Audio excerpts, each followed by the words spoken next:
सभी राम भक्तों को जय जय श्री सीताराम। आप सबको पता ही होगा कि 22 जनवरी को हमारे रामलला अपने मंदिर अर्थात राम जन्मभूमि जो मंदिर बनकर तैयार हो रहा है उसमें विराजमान हो जाएंगे, सिंहासन पर आसीन होंगे हमारे रामलला। पूरे देश में खुशी का माहौल है, लेकिन क्या आपको पता है कि जो हमारे देश के 4 शंकराचार्य हैं, वो चारों शंकराचार्यों ने कह दिया है कि इस राम मंदिर की प्रतिष्ठा में हम सम्मिलित नहीं होंगे। नरेंद्र मोदी जी ने उनको निमंत्रण भी भेजा, लेकिन फिर भी वो आने के लिए तैयार नहीं है। क्यों नहीं है, ये तो उन्हीं से जानेंगे क्यों नहीं है। लेकिन उसके पहले जान लेते हैं ये शंकराचार्य होते क्या हैं। तो शंकराचार्य का मतलब होता है जो धर्म के सबसे बड़े गुरु माने जाते हैं, वो शंकराचार्य होते हैं। 4 गद्दी होती है देश में, भारत देश में 4 गद्दी है शंकराचार्य की। 4 वेद होते हैं, ऋग्वेद, यजुर्वेद, सामवेद और अथर्ववेद। यही धर्म के 4 स्तंभ हैं और इन्हीं 4 वेदों के लिए 4 शंकराचार्यों की नियुक्ति हुई है, जिसमें से शंकराचार्यों का कहना है कि जो राम मंदिर है इसकी स्थापना शास्त्र के विरुद्ध हो रही है, इसलिए हम चारों में से एक भी शंकराचार्य सम्मिलित नहीं होंगे। इसमें से आप खुद इनके माध्यम से इनका वक्तव्य सुनिएगा। श्री 108 अभिमुक्तेश्वरानंद जी महाराज और श्री निश्चलानंद जी महाराज। पहले अभिमुक्तेश्वरानंद जी क्या कहते हैं उसको सुनिए, उसके बाद फिर निश्चलानंद जी का वक्तव्य भी आप लोग सुनिए, देखिए कि इनका निर्णय क्या है। उसके बाद में आप लोग भी अपना निर्णय बताइए कि सही कौन सी बात है। क्या शास्त्र विरुद्ध होना चाहिए राम मंदिर की प्रतिष्ठा, या ऐसे जैसे तैसे जल्दी में हो जानी चाहिए? निर्णय आपका भी होना चाहिए। आइए देखते हैं क्या कहते हैं 1008 स्वामी। चारों शंकराचार्य वहाँ पर नहीं जा रहे हैं। कारण क्या है, क्यों नहीं जा रहे हैं? किसी राग द्वेष के कारण नहीं, बल्कि शंकराचार्यों का ये दायित्व है कि वो शास्त्र विधि का पालन करें और करवाएं। अब वहाँ पर शास्त्र विधि की उपेक्षा हो रही है। सबसे पहली उपेक्षा क्या है कि मंदिर अभी पूरा बना नहीं और प्रतिष्ठा की जा रही है। कोई ऐसी परिस्थिति नहीं है कि अपने को अचानक कर देना पड़े। देखो, किसी समय 22 दिसंबर की रात को वहाँ पर मूर्तियाँ रख दी गई थी। वो एक परिस्थिति थी कि रात को 12 बजे जा करके कुछ करके रख दिया रामचंद्र दास परमहंस आदि लोगों ने, उस समय के जो वहाँ के कलेक्टर थे नैयर साहब के सहयोग से। और उसके बाद 1992 में ढांचा ढाया गया। उस समय कोई मुहूर्त थोड़े देखा जा रहा था। उस समय जैसी परिस्थिति थी उसी में आनन फानन में तंबू तान करके भगवान की मूर्ति गायब हो गई थी। उसको फिर उनके राजा साहब के घर से उनके दादी जी की मूर्ति मांग करके उसको ला करके रख दिया गया। उसकी पूजा होती रही। किसी ने प्रश्न उठाया? किसी शंकराचार्य ने नहीं प्रश्न उठाया कि भाई ये क्यों किया जा रहा है, मुहूर्त नहीं है, क्योंकि उस समय परिस्थिति थी। लेकिन आज ऐसी कोई परिस्थिति नहीं है कि हमको जरूरी हो गया कि आज 22 तारीख को ही कर दें। आज तो हमारे पास पूरा मौका है, हम अच्छे से बना करके प्रतिष्ठा कर सकते हैं। लेकिन फिर भी अधूरे मंदिर में प्रतिष्ठा कर दी जा रही है, तो ये हम कैसे स्वीकार कर लें?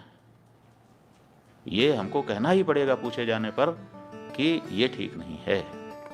अब यही हम कह रहे हैं तो हमको कहा जा रहा है कि ये लोग तो विरोधी हैं, एंटी मोदी हैं। इसमें एंटी मोदी की क्या बात है? हम एंटी मोदी नहीं है, लेकिन हम एंटी धर्मशास्त्र भी नहीं होना चाहते। धर्मशास्त्र के अकॉर्डिंग ही हम स्वयं चलना चाहेंगे और अपनी जनता। तो आपने सुना कि श्री 1008 स्वामी ने क्या कहा। अब सुनिए स्वामी निश्चलानंद जी महाराज क्या कहते हैं। कोई हमारा बाल बांका नहीं कर सकता। और वो मोदी क्या हुआ, मोदी थोड़े हुआ, बुद्धू हो गए, अपनी बुद्धिहीनता का परिचय दे रहे हैं। शास्त्रीय विधा से काम नहीं हो रहा है, इसलिए मैं उसमें भाग नहीं लेता। पहले ये चंपत राय पहले हुए या संपत राय पहले हुए? संपत राय माने यहाँ से वहाँ भगते फिरो, क्या बेपेदी का लोटा। 22 जनवरी को लेकर पूरे भारत में उत्साह का माहौल है, लेकिन कुछ ऐसी बातें हैं जो अब ये जानना था कि निमंत्रण दे तो फूल जाऊं, निमंत्रण न दे तो कुपित हो जाऊं। मैं छुई मुई नहीं हूँ, बहुत धैर्य है भगवत कृपा से। लेकिन परिस्थिति चल रही है, राम जी जो हैं शास्त्र सम्मत विधा से प्रतिष्ठित हों है, और शास्त्र सम्मत विधा से प्रतिष्ठित नहीं हो रहे हैं, इसलिए उसमें मेरा जाना उचित नहीं। आपका जाना उचित नहीं, आमंत्रण आ गया, आमंत्रण आया कि एक व्यक्ति के सहित आ सकते हैं। लेकिन आप उससे सहमत नहीं हैं। किससे? आमंत्रण से। आमंत्रण से नहीं, कार्यक्रम से सहमत नहीं। किस तरह से सहमत नहीं है? आप कह रहे हैं शास्त्रों के विधि का परित्याग करके जो मुहूर्त का ध्यान रखना चाहिए, कौन मूर्ति का स्पर्श करे, कौन न करे, कौन प्रतिष्ठा करे, कौन न प्रतिष्ठा करे। सुनो, स्कंद पुराण में लिखा है जो देवी देवता की प्रतिमाएं होती हैं, जिसको श्रीमद् भागवत में अर्चा विग्रह कहा गया है, उसमें देवता के तेज प्रतिष्ठित तब होते हैं जब विधिवत प्रतिष्ठा हो। साथ ही साथ मान लो विधिवत प्रतिष्ठा हो जाए, पूजा आरती इत्यादि में अगर विधि का पालन न किया जाए तो देवी देवता का तेज तिरोहित हो जाता। गुड कंडक्ट बैड कंडक्ट तो आप जानते हो। और जब देवी देवता का तेज तिरोहित हो जाता है तो डाकनी शाकनी भूत प्रेत पिशाच उस प्रतिमा में प्रतिष्ठित होकर पूरे क्षेत्र को तहस नहस कर देते हैं। इसलिए प्राण प्रतिष्ठा, मूर्ति प्रतिष्ठा खिलवाड़ नहीं है। इसमें दर्शन, विज्ञान, व्यवहार तीनों का एकत्व है। व्यापक अग्नि को घर्षण के द्वारा एक जगह व्यक्त कर लिया जाता है, वो दाहक प्रकाशक अग्नि तत्व होता है। इसी प्रकार व्यापक परमात्मा को मांत्रिक, तांत्रिक, यांत्रिक विधा से प्रतिमा में, अर्चा विग्रह मूर्ति में अभिव्यक्त करने की विधा दर्शन, विज्ञान, व्यवहार की दृष्टि से बहुत महत्वपूर्ण है। तो उसका अनुपालनशील ढंग से किया जाएगा तो तेज का प्राकट्य होगा, तेज सबके लिए हितप्रद होगा, नहीं तो विस्फोटक हो जाता है। महाराज जी, जैसे कि आपने कहा कि समय अभी जैसे कि शेष है, मंदिर बना नहीं है पूरा, जैसे कि बताया जा रहा है मंदिर पूरा बना नहीं है, बनने में लगेंगे, 1-2 वर्ष मंदिर बनने में लगेंगे। लोकसभा चुनाव 2024 के काफी करीब है, आपको लगता है कि उसी के संदर्भ में कहीं ना कहीं जल्दी कराया जा रहा है? 22 जनवरी जो डेट डिसाइड कर दी गई है, आपको लगता है उसी संदर्भ में हड़बड़ी की जाए? अगर 2 वर्ष बाद भी प्रतिष्ठा मोदी जी ही करते तो अभी मैं प्रश्न उठाता, शास्त्रीय विधा से मूर्ति का स्पर्श होना चाहिए, मूर्ति की प्रतिष्ठा होनी चाहिए।